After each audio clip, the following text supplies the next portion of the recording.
வணக்கம் ஃப்ரெண்ட்ஸ்.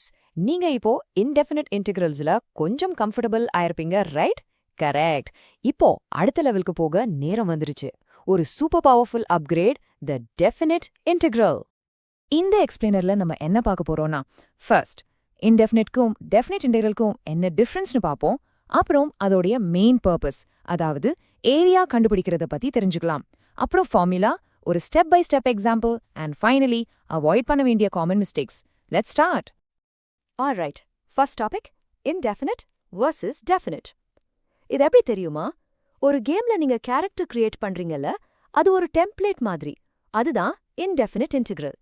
ஆனா அந்த கேமோட ஃபைனல் ஸ்கோர் வரும்ல, ஒரு சிங்கிள் ஸ்பெசிஃபிக் வேல்யூ, அதுதான் டெஃபினிட் இன்டெகிரல். ஜஸ்ட் ஒரு குவிக் ரிமைண்டர், நம்ம இன்டெஃபினிட் இன்டெகிரல் சால்வ் பண்ணும்போது ஆன்சர் எப்பவுமே ஒரு function f of x plus ஒரு கான்ஸ்டன்ட் c-ஓட வரும். இந்த பிளஸ் c தான் ஒரு ஃபேமிலி ஆஃப் ஃபங்க்ஷன்ஸ் கிரியேட் பண்ணுது. அதுல எண்ட்லெஸ் பாசிபிலிட்டிஸ் இருக்கு. இந்த ஸ்லைடு தான் கோர் டிஃபரன்ஸா காட்டுது. லெஃப்ட் சைட்ல இன்டெஃபினிட் இன்டெகிரல் உங்களுக்கு ஒரு ஃபங்க்ஷனை கொடுக்கும். ஆனா ரைட் சைட்ல பாத்தீங்கன்னா டெஃபினிட் இன்டெகிரல் எப்பவுமே ஒரே ஒரு சிங்கிள் நம்பர்ல தான் முடியும். இவ்வளவுதான் வித்தியாசம். Super simple. ஸோ அந்த ஸ்பெசிஃபிக் நம்பரை வச்சு நம்ம என்ன பண்ண போறோம்? அதுக்கு தான் நம்ம அடுத்த செக்ஷனுக்கு போறோம். Let's look at the main super power or the specific mission of the definite integral. The super power of a definite integral என்னன்னு தெரியுமா? ஒரு கர்வ்க்கு கீழே ரெண்டு ஸ்பெசிஃபிக் பாயிண்ட்ஸ்க்கு நடுவுல இருக்கிற எக்ஸாக்ட் ஏரியாவை கண்டுபிடிக்கிறது தான். இந்த ஷேடட் ரீஜனோட ப்ரிசைஸ் வேல்யூவை நம்மளால கால்குலேட் பண்ண முடியும். இதுதான் அதோட நோட்டேஷன். இன்டெகிரல் சிம்பிளுக்கு கீழே இருக்கிற a தான் நம்ம லோவர் லிமிட், யானி நம்ம ஸ்டார்ட் பாயிண்ட். மேலே இருக்கிற b தான் அப்பர் லிமிட், நம்ம எண்ட் பாயிண்ட். சிம்பிளா சொல்லணும்னா நம்ம ஏல இருந்து b வரைக்கும் வேல்யூவை அக்யூமுலேட் பண்றோம். ஓகே, சோ அந்த ஏரியாவை எப்படி கால்குலேட் பண்றது? அதுக்கு ஒரு சிம்பிளான ரொம்ப பவர்ஃபுல்லான ஃபார்முலா இருக்கு. இதை நீங்க இந்த ப்ராப்ளம்ஸை சால்வ் பண்ற ஒரு சீட் கோட் மாதிரி நினைச்சுக்கலாம். அண்ட் ஹியர் இட் இஸ், நம்ம கதையோட hero, the fundamental theorem of calculus. Formula ரொம்ப ரொம்ப simple. The integral of fx from a to b equals f of b minus f of a. That's it. இவ்ளோதான் விஷயம். வாங்க இதை இன்னும் கொஞ்சம் பிரேக் டவுன் பண்ணி பார்ப்போம். இந்த ஃபார்முலால f of xங்கிறது நம்ம original function. Capital f of xங்கிறது அதோடைய ஆன்டி டெரிவேட்டிவ், அதாவது இன்டெஃபினிட் இன்டிகிரேஷன்ல கிடைக்கிற ரிசல்ட். f of bனா நம்ம அப்பர் லிமிட்டை சப்ஸ்டியூட் பண்றோம், f of aனா லோவர் லிமிட்டை சப்ஸ்டியூட் பண்றோம். ரொம்ப கிளியரா இருக்கு, ரைட்? ஆல்ரைட், வாங்க இப்போ இந்த ஃபார்முலாவை யூஸ் பண்ணி ஒரு ப்ராப்ளம் சால்வ் பண்ணலாம். ப்ராக்டிக்கலா ஒரு எக்ஸாம்பிள் பார்த்தா இன்னும் ஈஸியா புரிஞ்சிடும். இங்க ஒரு சிம்பிள் 4 ஸ்டெப் ப்ராசஸ் இருக்கு. நம்ம எப்பவுமே இதை தான் ஃபாலோ பண்ண போறோம்.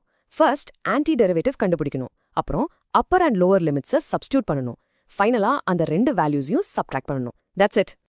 இங்க நம்ம example integral of x squared from 1 to 2. நம்ம ஃபர்ஸ்ட் ஸ்டெப் என்ன? x ஸ்கொயரோட ஆன்டி டெரிவேட்டிவை கண்டுபிடிக்கிறது. அது x cubed by 3ன்னு நமக்கு ஆல்ரெடி தெரியும்.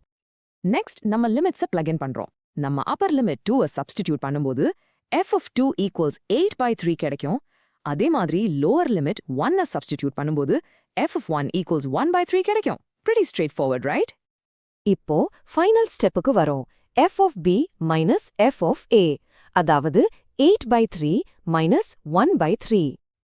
And there you go. நம்ம ஃபைனல் ஆன்சர் 7/3. நம்ம எக்ஸ்பெக்ட் பண்ண மாதிரியே ஒரே ஒரு சிங்கிள் ஸ்பெசிஃபிக் நம்பர். ஓகே, இதெல்லாம் பார்க்க ரொம்ப ஸ்ட்ரெயிட் ஃபார்வர்டா தெரியுது. ஆனா நிறைய ஸ்டூடெண்ட்ஸ் சில காமன் மிஸ்டேக்ஸ் பண்ணுவாங்க. வாங்க அதை பத்தி பார்ப்போம். அப்போதான் நீங்க எக்ஸாம்ல அந்த ட்ராப்ஸ்ல மாட்டாம இருப்பீங்க. நிறைய பேருக்கு வர்ற கேள்வி இது, நாங்க பிளஸ் சி ஆட் பண்ணுமா பண்ணக்கூடாதா? வாங்க இதை இப்போவே கிளியர் பண்ணிடலாம். The answer is a big no. The way இல்ல. நீங்க இங்க பார்த்தாலே தெரியும், நீங்க f of b plus cல இருந்து f of a plus cயை சப்ட்ராக்ட் பண்ணும்போது அந்த c ஆட்டோமேட்டிக்கா கேன்சல் ஆயிடும். சோ அதை பத்தி நீங்க கவலைப்பட வேண்டாம். அடுத்த கேள்வி, ஸ்டூடெண்ட்ஸ் பண்ற மோஸ்ட் காமன் கால்குலேஷன் எரர் என்ன? இதுதான் அந்த மோஸ்ட் காமன் மிஸ்டேக். நிறைய பேரு f of b-யை கால்குலேட் பண்ணிட்டு அப்படியே ஸ்டாப் பண்ணிடுவாங்க. ஆனா நல்லா ஞாபகம் வச்சுக்கோங்க, ஆன்சர் வெறும் f of b இல்ல, அது f of b minus f of a. அந்த சப்ட்ராக்ஷன் ஸ்டெப் ரொம்ப ரொம்ப முக்கியம். ஓகே, ஒரு குவிக் ரீகேப். டெஃபினிட் இன்டெகிரல் நான் எப்பவுமே ஒரு ஸ்பெசிஃபிக் நம்பர், அதோட சூப்பர் பவர் என்ன? ஏரியான்ற கர்வை ஃபைண்ட் பண்றது. தி மேஜிக் ஃபார்முலா என்ன? f of b minus f of a. And ரொம்ப முக்கியமா ஃபைனல் ஆன்சர்ல நெவர் ஆட் பிளஸ் c. இவ்வளவுதான். இப்போ உங்களுக்கு எந்த ஒரு கர்வ்க்கு கீழே இருக்கிற எக்ஸாக்ட் ஏரியாவை கண்டுபிடிக்க தெரியும். இந்த நியூ பவரை வச்சு ஃபிசிக்ஸ்ல எக்கனாமிக்ஸ்ல என்ன ரியல் வேர்ல்ட் ப்ராப்ளம்ஸை சால்வ் பண்ணலாம்னு யோசிச்சு பாருங்க. Until next time, keep learning.